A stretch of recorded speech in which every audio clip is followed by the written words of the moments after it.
Bonjour à tous, bonjour à toutes. Bon, aujourd'hui, on va parler d'inéquations en maths, ok? Alors, les inéquations, qu'est-ce que c'est? Une inéquation, comme son nom l'indique, c'est une équation qui n'est pas juste, d'accord? Donc une inéquation. Donc, ce n'est pas une équation, c'est une équation qui n'est pas juste, on va dire ça comme ça. Alors, bon, on va tout simplement voir les inéquations, et vous allez voir qu'avec les inéquations viennent les tableaux de signes. D'accord? Donc dans un premier temps, on va faire des inéquations, et puis dans un deuxième temps, le tableau de signes. J'ai déjà préparé le tableau de signes. Ok? Bon. On va faire l'inéquation, d'accord? Dans un premier temps, x moins 11 cinquième qui est supérieur à 0. D'accord? Donc une équation x moins 11 cinquième qui est supérieure à 0, on va la résoudre comme une équation tout simple. On va avoir x qui doit être supérieur à 11 cinquième. Ok? Donc ça, c'est la condition pour que x soit supérieur à 0. Ok, maintenant inférieur à 0, le signe il est à l'envers. Voilà, et égal, vous avez tout simplement une équation toute simple. D'accord? Ok, à ce moment-là, qu'est-ce qu'on peut définir? On va pouvoir étudier les signes, d'accord, de g de x. G de x, on sait quoi? On sait que g de x il sera égal à 0. Il sera égal à 0 en quel point? Si g de x est égal à 0, je vais avoir x moins 11 cinquième qui est égal à 0, et donc x qui est égal à 11 cinquième. D'accord? Donc, en x est égal à 11 cinquième, g de x est égal à 0. Ok, et donc on va représenter ceci. Donc, 11 cinquième, ici c'est 5 et moins 1. Du coup, j'ai 5, moins 1, 2, moins 4. Du coup, ok, on va le représenter ici. Hop là, voilà. Et donc, j'ai 11 cinquième. D'accord?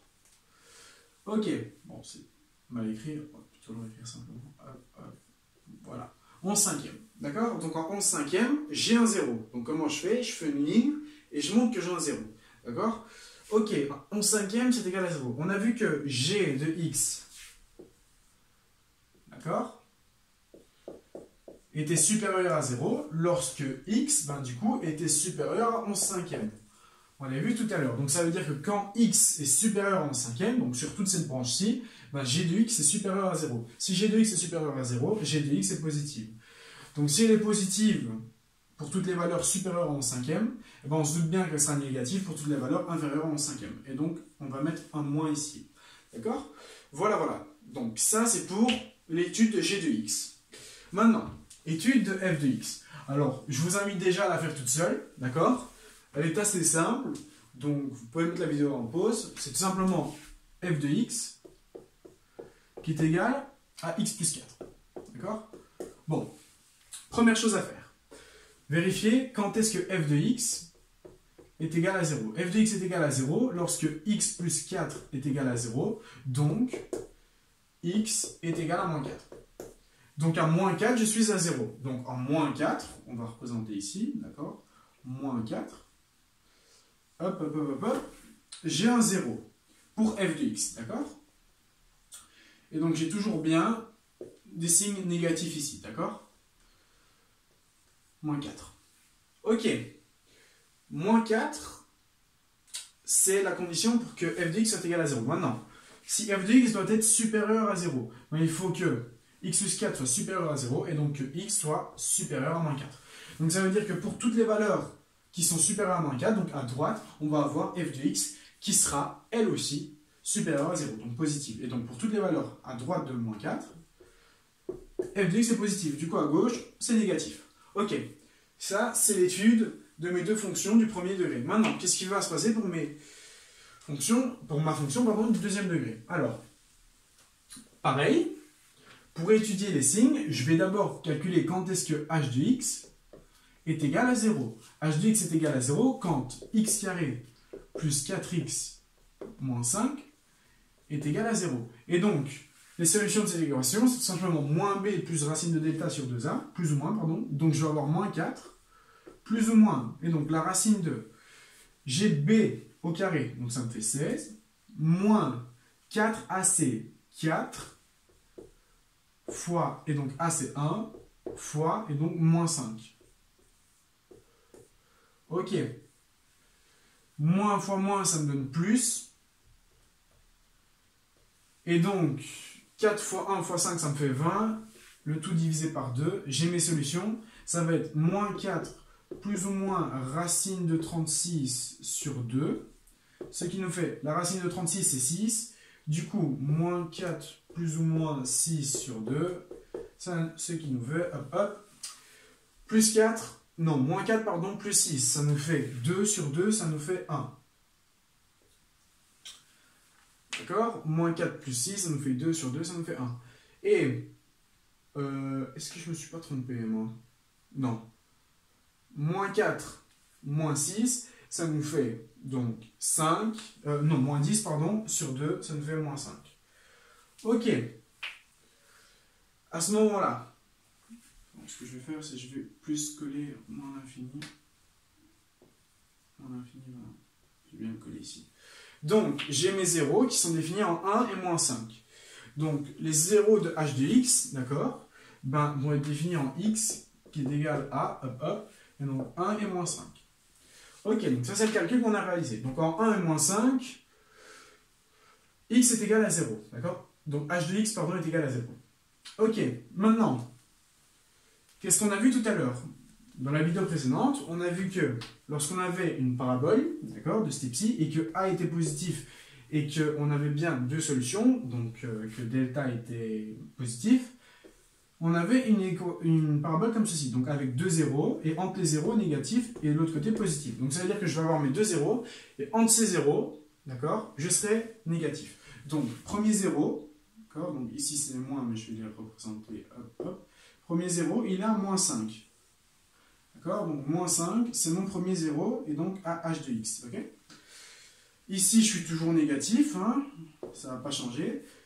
Ok, premier 0 moins 5 et deuxième 0 en 1. 1, il se situe ici. Donc je suis en 1. Donc là, je suis toujours positif, là, je suis toujours négatif. Voilà. On a toujours représenté nos... Et donc, h de x est égal à 0 ici. Entre les 0, on est négatif. Du coup, ici, je suis négatif, ici, je suis négatif. Et de l'autre côté, je suis positif. Et je suis positif.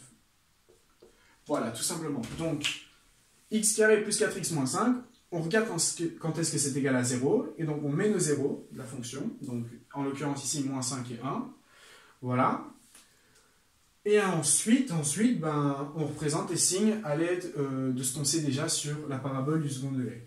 Ok, maintenant, j'ai étudié g de x, f de x, h de x, et donc je vais tout simplement étudier les signes que va prendre l'expression. On va définir p de x, d'accord ? On va dire que P de x, c'est G de x multiplié par F de x multiplié par H de x. Ok? Et donc, on va étudier les valeurs de P de x. Ok? Et donc, P de x. À ce moment-là, ben, sur l'intervalle, moins l'infini, moins 5. G de x, c'est moins, F de x, c'est moins, et H de x, c'est plus. Ben, si on fait moins fois plus, en tout, ça nous fait plus, parce que moins fois moins, ça devient plus, et donc si je fais plus, ça reste plus. Ensuite, j'ai mon premier 0, d'accord, mon moins 5. Pourquoi ça reste un 0? Parce que si j'ai un 0 à mon expression ici, et donc, ben, à moins 5, je vais avoir ici h de x qui est égal à 0, donc si j'ai 0 fois quelque chose, le tout, ça me donne bien 0. D'accord? Donc, lorsque j'ai un 0, d'accord, donc de n'importe quelle fonction, si je multiplie, eh ben, alors je vais avoir p de x qui sera aussi égal à 0. Donc tous mes zéros, ben, je peux les retranscrire. Donc ici j'en ai un, ici j'en ai un, et ici j'en ai un. Voilà, et maintenant je vais étudier les signes entre. Ben, moins, ça reste moins. Moins fois plus, c'est plus. Moins fois plus, c'est moins. Et plus fois plus, c'est plus. Et donc on a étudié les signes de p de x, d'accord? Et donc p de x, qu'est-ce que c'est? P de x, c'est x moins 11 cinquième multiplié par x plus 4 multiplié par, et donc x carré plus 4x moins 5. Et donc, avec ceci, on a étudié les signes de p de x. Et donc maintenant, qu'est-ce qu'on va avoir si on a une inéquation, d'accord, qui est un peu compliquée, et qu'on va tout simplement essayer de définir quand est-ce que p de x est supérieur à 0. Eh bien, elle est supérieure à 0 lorsque c'est positif. Et donc, je vais tout simplement écrire les intervalles, d'accord? Et donc, je vais avoir quoi? On va résoudre cette inéquation-ci, d'accord? Donc, j'ai étudié tous les signes, d'accord? J'ai quand est-ce que c'est positif et quand est-ce que c'est négatif. Si je veux que ce soit supérieur à 0, je vais étudier sur quels intervalles doit être x. Donc, x appartient aux intervalles suivants. Ben, le premier, c'est moins l'infini, moins 5. Donc, ce n'est pas égal à 0, donc je ne peux pas prendre le 0. Donc, le 0 ici, je ne peux pas le prendre. Donc, moins l'infini. Donc, le premier 0, moins 5. Et vu que je n'ai pas un égal, je ne peux pas le prendre, et donc, je fais des crochets vers l'extérieur. Union. D'accord? Parce que c'est deux intervalles, et donc, je fais l'union. L'union de quel intervalle? Intervalle, donc, encore positif, p de x, entre moins 4 et 1. Et donc, est-ce que je peux prendre le moins 4 et le 1? C'est des zéros, on voit que je ne peux pas les prendre, du coup, les crochets encore vers l'extérieur. Et donc, crochet, moins 4 et 1, moins 4 point virgule 1. Qu'est-ce que c'est que ce crochet? Voilà. Ok, donc ça, c'est mon deuxième intervalle. Après, j'ai encore un troisième intervalle, et je vais refaire une union. D'accord? Donc, ici, je ne vais pas avoir la place, du coup, je vais le réécrire en dessous. Et donc, union comment? Ben, je rejette mon 11 cinquième, parce que ce n'est pas égal à 0. Et je vais jusqu'à plus l'infini. Et plus l'infini, je le rejette aussi, parce qu'en mathématiques, on dit que l'infini, c'est tellement grand que ben, on n'arrive pas à le prendre en soi. C'est comme ça que moi, je retiens. Et donc, les crochets vers l'extérieur. Donc, lorsque j'ai une équation comme ceci, un peu compliquée, d'accord, que j'ai le produit d'expressions, ben, à ce moment-là, j'étudie chaque expression une par une, d'accord. Je les mets dans mon tableau de signes. Après, j'étudie les signes quand je multiplie tout, d'accord? Et puis, j'obtiens mes intervalles, quand est-ce que c'est positif, quand est-ce que c'est négatif, ou même quand est-ce que c'est égal à 0. Si c'est égal à 0, il suffit tout simplement de réécrire les solutions moins 5, moins 4, 1 et 11 cinquième. D'accord? Voilà, voilà. Bon, c'est déjà fini pour les tableaux de signes. Je vous remercie de votre attention. Si vous voulez des exercices supplémentaires, je vous invite à me contacter, d'accord, via Instagram. J'ai fait un compte exprès pour ça. Voilà. Je vous remercie de votre attention et je vous dis à très bientôt et à très vite pour de nouvelles vidéos.